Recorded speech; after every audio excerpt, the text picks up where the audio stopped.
Chaque Bible anglaise utilise le même mot 2 fois dans ce passage. Porte étroite, chemin étroit, même mot, même sens. Sauf que le grec utilise 2 mots complètement différents, et le second signifie écraser. Matthieu 7, versets 13 et 14 sont 2 versets à la fin du sermon sur la montagne, et un effondrement de traduction a caché tout le mécanisme du passage pendant des siècles. Si le chemin n'est pas étroit mais comprimé, qu'est-ce qui est exactement pressé? Et qu'est-ce qui en ressort de l'autre côté? Et pourquoi Jésus utilise-t-il ici la même racine grecque, tlibo, que le Nouveau Testament utilise 45 fois pour la tribulation? Nous allons parcourir le grec mot par mot, la porte, le chemin, la destination qu'il appelle Zoé, la chose qu'il appelle apoléa. Cela ne signifie pas ce qu'on vous a enseigné, et le verbe trouver renvoie au sermon 7 versets plus tôt. Ensuite, une courte pratique tirée du passage, de moins de 5 minutes, façonnée par l'expression grecque exacte que le texte utilise pour le chemin comprimé. Ouvrez votre Bible anglaise à Matthieu 7, verset 13 et lisez-le. Entrez par la porte étroite, car large est la porte, et spacieux est le chemin qui mène à la destruction, et nombreux sont ceux qui y entrent. Maintenant, verset 14. Mais étroite est la porte et resserré le chemin qui mène à la vie, et peu nombreux sont ceux qui le trouvent. Étroit apparaît 2 fois. Une fois pour la porte au verset 13, une fois pour le chemin au verset 14. Votre cerveau les enregistre comme la même idée. Un espace restreint, un couloir étroit. C'est ce que suppose chaque sermon que vous avez jamais entendu sur ce passage. Maintenant, affichez le verset 13 en grec. La porte est stan, de sténo. Cela signifie étroit en termes de dimension, des obstacles rapprochés. Une ouverture étroite, la racine nous donne le mot anglais sténosis, ce qui, même en médecine, signifie un rétrécissement physique. Sténos est un mot de taille. Il décrit l'espace dont vous disposez. Verset 14, le chemin est tétlemin. Ce n'est pas sténo, c'est un mot complètement différent. Tétlemini est le participe parfait passif du verbe philéo. Le lexique grec de tailleur définit télébo comme presse, comme on presse fortement des raisins. Le temps parfait signifie que ce n'est pas quelque chose qui est arrivé une seule fois. Le chemin a été comprimé et reste dans un état de compression. La voie passive signifie que quelque chose d'extérieur a appliqué la pression. Ce chemin n'a pas rétréci. Il a été pressé. Et chaque Bible anglaise le traduit par étroit, le même mot qu'elles ont utilisé pour sténo, comme si ces 2 mots grecs signifiaient la même chose. Ce n'est pas le cas. Sténosis est un mot de taille. Quelle est la largeur de l'ouverture? Tlébo est un mot de force. Quelle pression est appliquée? L'un décrit un cadre de porte, l'autre décrit un pressoir à olives. Vous savez ce que ça fait? Vous avez lu une phrase 100 fois et avez supposé qu'elle disait une chose. Puis quelqu'un vous montre la langue originale et le sol se dérobe, non pas parce que le passage a changé, mais parce que la traduction a caché un mot. Bill Mounce, qui a siégé au comité de traduction de l'ESV, cela le signale directement. Il écrit que le mot grec, traduit par chemin étroit, est la forme participiale de tlébo. Il en énumère les significations: presser, serrer de près, provoquer une constriction, causer des troubles. Pas étroit, mais pressé. Donc le chemin n'est pas étroit, il est pressé, mais pressé vers quoi? Parce que la destination que le texte nomme au verset 13 est apoléa. Et ce mot ne signifie pas ce que votre pasteur vous a dit qu'il signifiait. Votre traduction dit destruction. C'est à cela que mène le chemin large, la destruction. Et quand vous entendez ce mot à l'église, vous entendez une chose, l'enfer. Feu éternel, châtiment final. Le chemin large mène à l'enfer, et le chemin étroit mène au ciel. Et le passage est un mécanisme de tri. Mais le mot grec est apoléa. Apoléa vient du verbe apolémie, et apolémie ne signifie pas brûler ou punir. Cela signifie perdre, gaspiller, ruiner. Le champ sémantique inclut la destruction, mais aussi le gaspillage, la ruine et la perte du bien, être plutôt que la perte de l'être lui-même. Voici la preuve qui change tout. Matthieu 26, verset 8, les disciples regardent une femme verser un ongle coûteux sur la tête de Jésus. Et ils sont en colère. Ils disent, « Pourquoi cette apoleia? Pourquoi ce gaspillage ?» Mais un mot, ils ne voulaient pas dire, « Pourquoi ce feu de l'enfer ?» Ils ne voulaient pas dire, « Pourquoi cette damnation éternelle ?» Ils voulaient dire, « Pourquoi gaspillez-vous quelque chose de précieux ?» Spirozodis, l'érudit grec, définit apoleia comme l'état où l'homme, au lieu de devenir ce qu'il aurait pu être, est perdu et ruiné. Relisez cela, au lieu de devenir ce qu'il aurait pu être. Le verbe parent apolémie est le mot que Luc utilise pour la brebis perdue, la pièce perdue, le fils perdu. Dans chaque cas, la perte ne signifie pas l'anéantissement. Elle signifie être séparé de son but, séparé de celui qui le cherchait. Vous connaissez ce sentiment, non pas la peur de la punition, mais le poids du gaspillage, cette période où vous regardez en arrière et réalisez que vous avez passé des années sur quelque chose qui n'allait jamais devenir ce qu'il aurait pu être. Non pas parce que quelqu'un vous a puni, mais parce que vous avez choisi le chemin spacieux, celui sans résistance, sans compression, sans extraction. Ceci est une correspondance, pas une allégation médicale, une carte, pas une ordonnance. Nous décodons un texte, nous ne prescrivons pas un traitement dans cette lecture. Apoleia correspond à la dispersion intérieure qui se produit lorsqu'il n'y a pas de compression, pas de mur, pas de pression, juste un espace ouvert dans toutes les directions, sans rien être extrait et sans rien être produit. Et le mot que Jésus utilise pour le chemin large au verset 13 ajoute une autre couche, votre refrain. Cela signifie spacieux, vaste, de la place dans toutes les directions, et voici ce qui compte. Votre choros n'apparaît qu'une seule fois dans tout le Nouveau Testament. C'est un hapax legomenon, un mot utilisé une fois et plus jamais. Jésus a choisi un mot si rare pour décrire l'immensité du chemin qui mène à la perdition. Pas de limite, pas de résistance, pas de pression. C'est le Broadway, pas le péché, pas la rébellion. Juste une ouverture ininterrompue où rien n'est contraint et rien n'est produit. Donc le Broadway n'est pas une punition. C'est le gâchis de ce que vous auriez pu être. Mais le chemin étroit promet quelque chose appelé Zoé. Et Zoé n'est pas le mot pour la vie que vous croyez. Le grec a 3 mots pour la vie. Jésus a choisi celui qui signifie quelque chose de très spécifique. Verset 14. Le chemin resserré mène à Zoé. Votre Bible anglaise dit « vie » et vous entendez « ciel », un endroit où vous allez quand vous mourrez si vous avez pris les bonnes décisions. Mais le grec a 3 mots pour la vie et il ne signifie pas la même chose. Bios signifie existence biologique, vie quotidienne, subsistance. Le mot nous donne la biologie. Psyché signifie vie de l'âme, vie du souffle, la force animatrice. Le mot nous donne la psychologie. Zoé signifie quelque chose de différent des deux. Zoé est la qualité divine essentielle de la vie, le genre de vie qui appartient à Dieu et qui vient de Dieu. Les écrivains du Nouveau Testament ont choisi Zoé quand ils voulaient dire vie divine, pas survie biologique. Jean 14, verset 6, Jésus dit « Je suis le chemin, la vérité et la Zoé ». Il ne dit pas « Je suis le chemin vers la Zoé », il dit « Je suis Zoé ». Il s'identifie à ce mot. Jean 17, verset 3. C'est la Zoé éternelle, qu'ils te connaissent, toi le seul vrai Dieu. Zoé est relationnelle, au présent, une qualité d'existence définie par la connaissance de Dieu, pas un lieu post-mortem. Jean 10, verset 10. Je suis venu afin qu'ils aient la Zoé et qu'ils l'aient en abondance.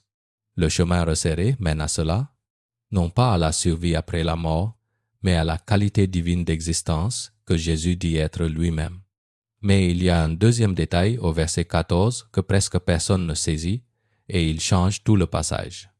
Regardez les verbes au verset 13. Les nombres sont esarkomai, entrant, participe présent, et ils entrent passivement, automatiquement.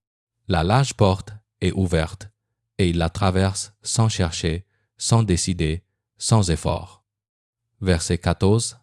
Les quelques-uns sont eurisco, trouvant, participe présent. C'est la racine du mot eureka.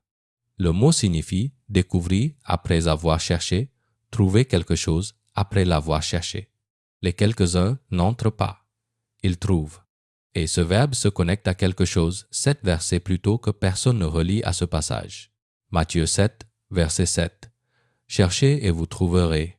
Le verbe pour trouver est orisko, le même mot qu'a utilisé Jésus. Il est là comme une promesse, cherchez et vous orisko. Maintenant, au verset 14, il l'utilise comme une description. Peu sont ceux qui risquent tout. Le chemin resserré, le chemin étroit, n'est pas évident. Ce n'est pas le chemin par défaut. Il doit être cherché, découvert. La plupart entrent simplement, les quelques-uns trouvent réellement. Vous avez ressenti cette différence, la différence entre remplir vos journées d'agitation et trouver réellement quelque chose. Vous êtes entré dans de nombreuses pièces, avez franchi de nombreuses portes ouvertes, mais trouvez quelque chose de réel, quelque chose qui vous coûte pour l'atteindre. C'est plus rare, c'est ce que le texte décrit. La destination est la vie divine, trouvée uniquement par ceux qui cherchent. Mais le chemin vers cette vie est décrit avec un verbe de pression, pas un mot de taille, un mot de force. Et ce verbe a un lien avec un passage des évangiles qui recadrera tout ce que nous avons lu jusqu'à présent. Nous revenons maintenant au mot qui a tout déclenché, tetlimina, de tlébo, pressé comme les raisins pressent fort. Ce verbe apparaît 10 fois dans le Nouveau Testament, et chaque fois il signifie pression physique, souffrance ou affliction, pas étroitesse, pas serrage, mais pression. Marc 3, verset 9. La foule presse Jésus si fort qu'il demande qu'une barque soit prête afin qu'il ne l'écrase pas. Le verbe est thlebo. C'est un mot corporel, des gens poussant contre la chair, pas une métaphore de restriction morale. Deuxième épître aux Corinthiens 4, verset 8. Paul écrit « Nous sommes pressés de toutes parts, mais non écrasés. » Le mot pour presser est boménois, même racine. Paul décrit une compression physique et spirituelle dans le ministère, une pression réelle de force réelle. 2 exemples, tous deux physiques, tous deux indubitables. La forme nominale de ce verbe est thlipsis. Elle apparaît 45 fois dans le Nouveau Testament. Chaque fois que votre Bible dit tribulation ou affliction, c'est thlipsis, le mot standard pour la souffrance dans tout le Nouveau Testament. Il vient de la même racine que le mot que Jésus a utilisé pour le chemin étroit. Chaque Bible anglaise cache cela. C'est ici que le passage s'éclaire. Gethsémani, le lieu où Jésus s'est agenouillé la nuit précédant sa crucifixion. Le lieu où il a sué des gouttes comme du sang. Sous le poids de ce qui allait arriver, le nom Gethsémani vient de 2 mots hébreux, Gath signifiant presse, Shemanim signifiant huile.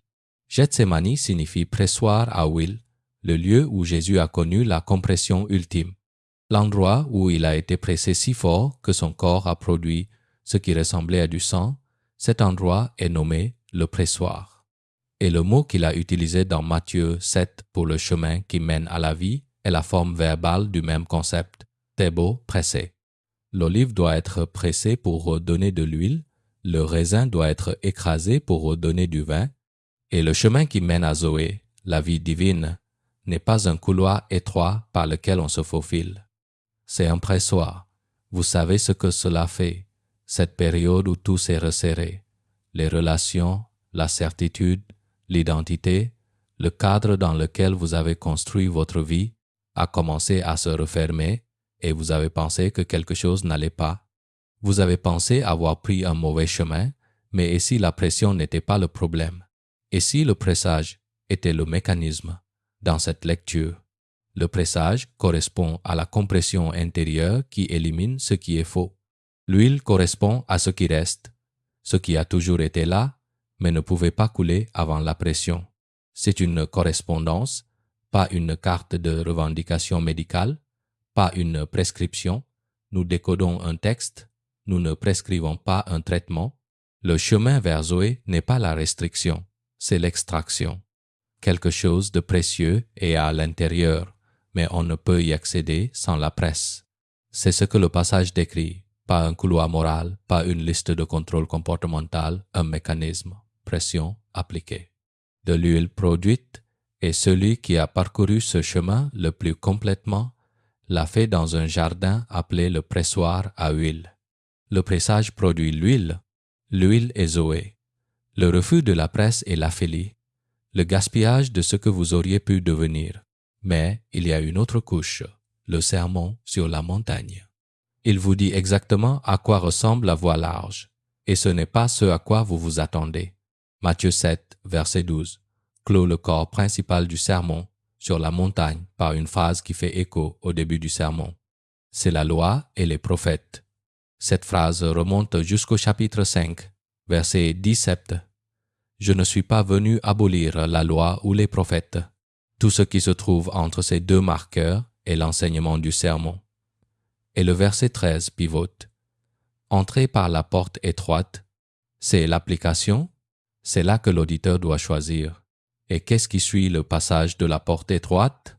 4 avertissements binaires d'affilée, 2 chemins, 2 arbres, 2 affirmations, 2 bâtisseurs. Chacun réduit le champ d'action de l'extérieur vers l'intérieur.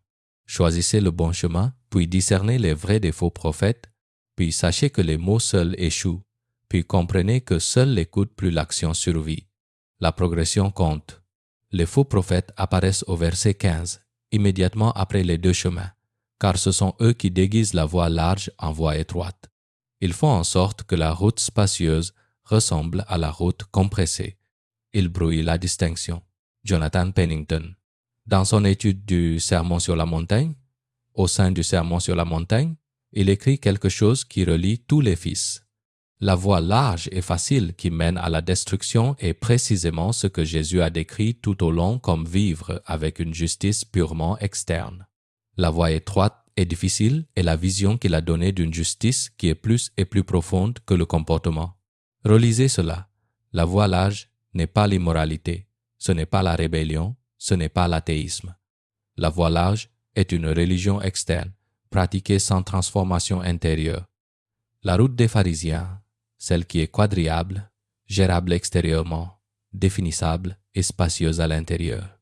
Parce que rien n'est pressé, rien n'est extrait, rien n'est produit. La voie compressée est ce vers quoi tout le sermon a tendu. Une justice qui va plus loin que le comportement. Une vie intérieure qui est pressée, et de ce pressage vient Zoé. Vous avez ressenti cela, cette prise de conscience que la version de la foi que vous pratiquiez, celle qui semblait gérable et ne vous coûtait jamais rien, pourrait être intérieurement la route spacieuse que le texte décrit et non la route du mal. La route de la facilité, l'aphélie, le gaspillage de ce que vous auriez pu devenir, non pas parce que quelqu'un vous a puni, mais parce que vous êtes resté sur la route où rien n'était pressé et rien n'était produit. Flibeau, la compression qui extrait l'huile, le mécanisme qui produit Zoé, la route qu'il faut chercher parce que ce n'est pas la valeur par défaut. Ceux qui la trouvent ne sont pas ceux qui sont doctrinalement corrects. Ce sont ceux qui cessent d'entrer automatiquement et commencent à chercher délibérément et se soumettent au pressage. La voie large est la religion sans compression. La voie étroite est le pressoir qui produit la vie divine, et le texte vous donne un verbe, orisco, trouver, qui vous dit que la voie compressée n'est imposée à personne. Elle doit être recherchée, ce qui signifie qu'il y a quelque chose que vous pouvez faire avec ce passage ce soir. Le passage vous donne 2 mouvements. D'abord, la compression, puis la découverte.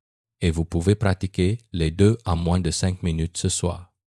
Cette pratique est construite à partir de Tetleman, la voie compressée, Matthieu 7, verset 14, et de Erisco, le verbe trouver, Matthieu 7, verset 7 et verset 14. Voici ce que vous faites. D'abord, restez immobile pendant 2 minutes, sans aucune entrée, sans son, sans écran, sans distraction, sans musique, rien. Laissez l'espace se vider. Laissez l'uricoros, le spacieux, l'ouvert dans toutes les directions, disparaître. Vous choisissez l'étroit, vous laissez les murs se refermer. Cela sera inconfortable. C'est fait pour. Le texte dit que la voie est compressée, pas confortable, pas motivante, compressée. Restez avec ça. Deuxièmement, remarquez ce qui fait surface quand il n'y a pas d'échappatoire. Une pensée, une anxiété, un chagrin, une question que vous avez évitée. Ne le réparez pas. Ne le racontez pas. Ne le fuyez pas, Laissez simplement la compression se produire.